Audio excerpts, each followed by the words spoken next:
اچھا، بلاول بھٹو زرداری اور لیگی رہنماؤں کے درمیان اب آپ نے دیکھ ہی لیے کہ لفظی جنگ جو ہے وہ اپنی جگہ، لیکن پیپلز پارٹی کے شریک چیئرمین بابا مفاہمت کہلائے جانے والے آصف علی زرداری اس لفظی گولہ باری سے خود کو دور رکھے ہوئے ہیں، اور میاں نواز شریف بھی پیپلز پارٹی کے خلاف اب تک کچھ نہیں بولے۔ دونوں جانب سے فیصلہ ساز شخصیات کی خاموشی بتا رہی ہے انتخابات کے بعد لفظی سیز فائر بھی ہو سکتی ہے۔ ہو جائے گا، نو پوائنٹس فار گیسنگ۔ ارشاد بھٹی صاحب سینئر تجزیہ کار ہمارے ساتھ موجود ہیں، ان سے ذرا بات کر لیتے ہیں۔ بھٹی صاحب، پیپلز پارٹی آزاد امیدواروں کے ساتھ مل کر حکومت بنانے کے دعوے کے بعد اب تحریک انصاف والوں سے براہ راست ووٹ مانگ رہی ہے، اور وہ کہہ رہے ہیں کہ نواز شریف کو روکنے کا، اقتدار تک پہنچنے سے روکنے کا واحد طریقہ یہی ہے کہ پیپلز پارٹی کو ووٹ دیں۔ What do you think of this idea؟ جی نہیں، میں بلاول سے بالکل بھی اتفاق نہیں کرتا۔ ہاں، دو باتوں سے مجھے اتفاق ہے۔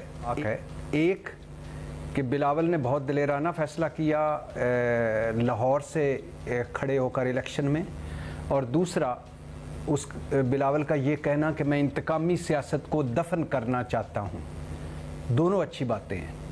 گو کہ سندھ لاڑکانہ پیپلز پارٹی کا ماضی اور بلاول بھٹو کی صرف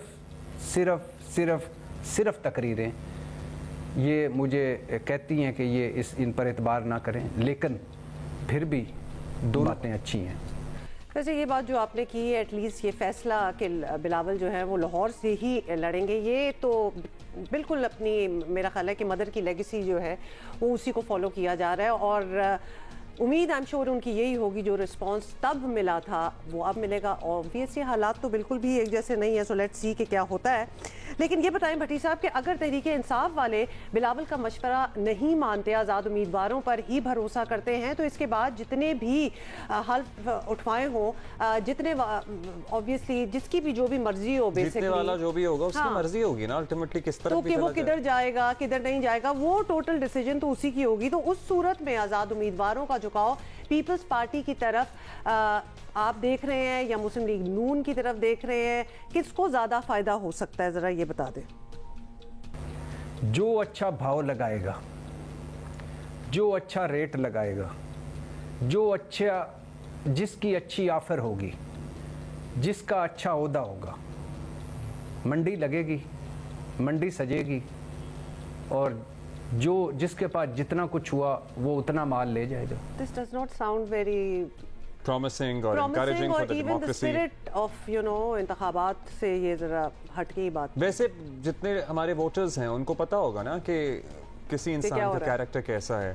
اگر آپ کو کسی امیدوار کے بارے میں شک ہے کہ اگر وہ جیت گیا اور آزاد حیثیت میں جیتا ہے اور اس کے بعد وہ مارکیٹ میں اویلیبل ہوگا، تو آپ پھر سوچ سمجھ کر اپنے ووٹ کا استعمال کریں۔ اور اسی لیے ہم کہتے ہیں کہ جو آلریڈی کام کر رہا ہو، جس کا آپ نے کام دیکھا ہو، بھروسہ ہو، وہ اچھا جی، اب بھٹی صاحب اس پوری صورتحال میں استحکام پاکستان پارٹی کو ہم کیسے بھول جائے، اور پھر پرویز خٹک والی پارلیمنٹیرینز بھی آپ کو بتائیں نا کچھ موجود ہے جو رزلٹ کچھ نہ کچھ تو دیں گے، تو کیا یہ دونوں جماعتیں بھی کنگ میکر کا رول ادا کرنے کی صلاحیت رکھتی ہیں؟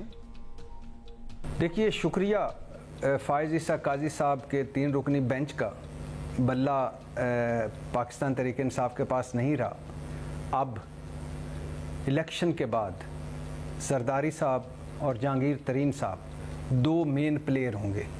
مسلم لیگ نون بھی کوشش کرے گی، لیکن یہ 2 وہ واحد شخصیات ہیں جن کو الیکشن کے بعد جہازوں میں لوگوں کو لانے لے جانے اور ایک جگہ سے دوسری جگہ لے جانے میں بڑا ہی تجربہ ہے، لہٰذا یہ 2 تو بڑے اہم کردار ادا کریں گے۔ جہاں تک ہے پرویز خٹک گروپ یا باقی گروپ، وہ چھوٹے چھوٹے گروپ ہیں، دعا کریں پرویز خٹک صاحب اپنی سیٹ جیت جائیں۔